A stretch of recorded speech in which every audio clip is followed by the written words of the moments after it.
German அரசாங்கம் வாடகை குடியிருப்புகளுக்கான புதிய விதிகளை திட்டமிட்டு வருகிறது. இந்த மாற்றங்கள் இன்னும் முன்மொழிவுகளாக மட்டுமே உள்ளன. ஆனால் அவை எதிர்காலத்தில் நடைமுறைப்படுத்தப்பட்டால் வாடகைதாரர்கள் மற்றும் வீட்டு உரிமையாளர்கள் ஆகிய இரு தரப்பினரும் பாதிக்கப்படுவார்கள். தளபாடங்கள் உள்ள குடியிருப்புகள், வாடகை உயர்வுகள் மற்றும் குறுகிய கால வாடகைகள் ஆகியவற்றில் இந்த புதிய விதிகள் கவனம் செலுத்த உள்ளன. ஒரு முக்கியமான மாற்றம் தளபாடங்கள் உள்ள குடியிருப்புகள் தொடர்பானது. வீட்டு உரிமையாளர்கள் இனி தளபாடங்களுக்காக மிகவும் அதிகமான கூடுதல் கட்டணங்களை வசூலிக்க அனுமதிக்கப்பட மாட்டார்கள். இதற்கமைய தளபாடங்களின் விலை வாடகை ஒப்பந்தத்தில் தெளிவாக காட்டப்பட வேண்டும்.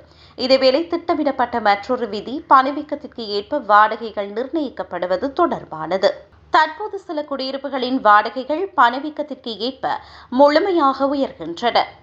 புதிய விதிகளின் கீழ் பாரியளவிலான பணவீக்கம் வீடுகள் பற்றாக்குறையாக உள்ள இடங்களில் வாடகை உயர்வுகளை பகுதியளவு மட்டுமே பாதிக்கும்.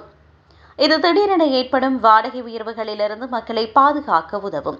இதேவேளை தற்காலிக வாடகை ஒப்பந்தங்கள் தொடர்பிலும் புதிய விதிகளை அறிமுகப்படுத்த அரசாங்கம் விரும்புகிறது. பெரும்பாலான சந்தர்ப்பங்களில் குறுகிய கால வாடகைகள் 6 மாதங்கள் வரை மட்டுமே நீடிக்கலாம். அரிதான சந்தர்ப்பங்களில் அவை 8 மாதங்கள் வரை நீடிக்கப்பட வாய்ப்புள்ளது. அத்துடன் வாடகை செலுத்த தவறும் குடியிருப்பாளர்கள் தாங்கள் செலுத்த வேண்டிய பணத்தை விரைவாக திருப்பி செலுத்தினால் சிறந்த பாதுகாப்பை பெறலாம். அதே நேரத்தில் வீட்டு உரிமையாளர்களுக்கு சில நன்மைகள் கிடைக்கலாம்.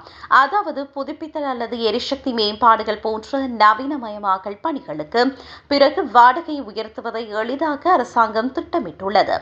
ஒட்டுமொத்தமாக முன்மொழியப்பட்ட இந்த புதிய விதிகள் அனைவருக்கும் தெளிவான மற்றும் நியாயமான வாடகை விதிகளை உருவாக்குவதை நோக்கமாக கொண்டுள்ளது.